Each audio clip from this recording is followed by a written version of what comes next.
It's hard to believe a 14-year-old right here in Green Country defying the odds, playing football without any feet. Joe Martel III had both legs amputated when he was still a baby, but sports has still always been a big part of his life. Baseball, basketball, and the best, in Joe's mind, football. Seeing it for the first time takes your breath away. Let's go, two. Joe Martel III running stadium steps without legs, without even prosthetics. A lot of people say I'm amazing for playing. Joe usually does wear prosthetics when he practices. And he wears them when he plays in games for the Beggs Demons.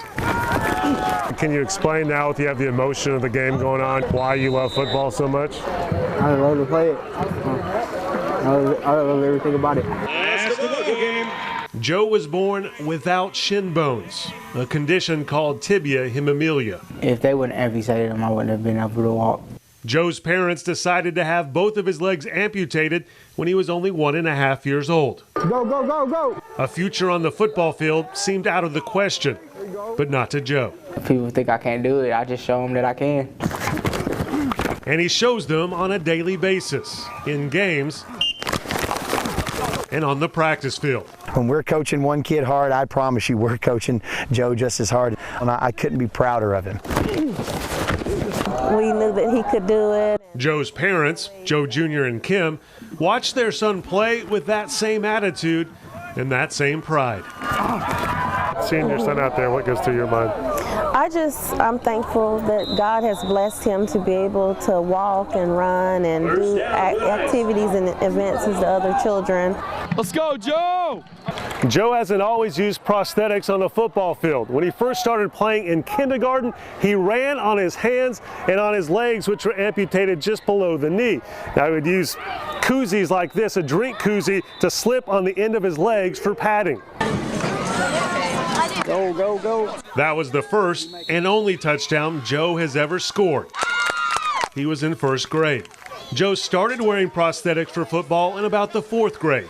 But there are still some things, like running those stadium steps, Joe does better without the prosthetics, much to the amazement of his coaches and teammates.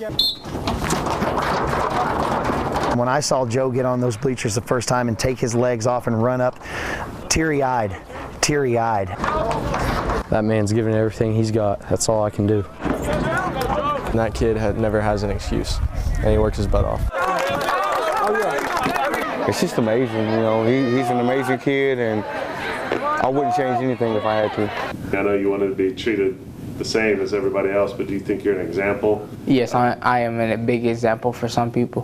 What is that example? What are you showing people? If I can do it, they can do it. Demons on me, demons on 3. 1, 2, 3, demons! Love you, boy. Let's go. Love you too, bro. Good job, Joe. Wow, amazing young man with an amazing story there. Now, I talked to the Oklahoma Secondary School Activities Association this week. They told me they don't know of any other double-leg amputee who's ever played high school football in Oklahoma. Definitely unique, Joe Martel III. I love that. No excuses, and he has more football ahead. That's right. Only a freshman, plays mostly with the JV team, but he has already earned his varsity letter, played a handful of plays in a game for the Beggs Demons. You got a bunch of thumbs up, yeah. And I love that Pee Wee football video. That's the so cutest. cute. Thank you, First Nathan. grade, yeah. Awesome.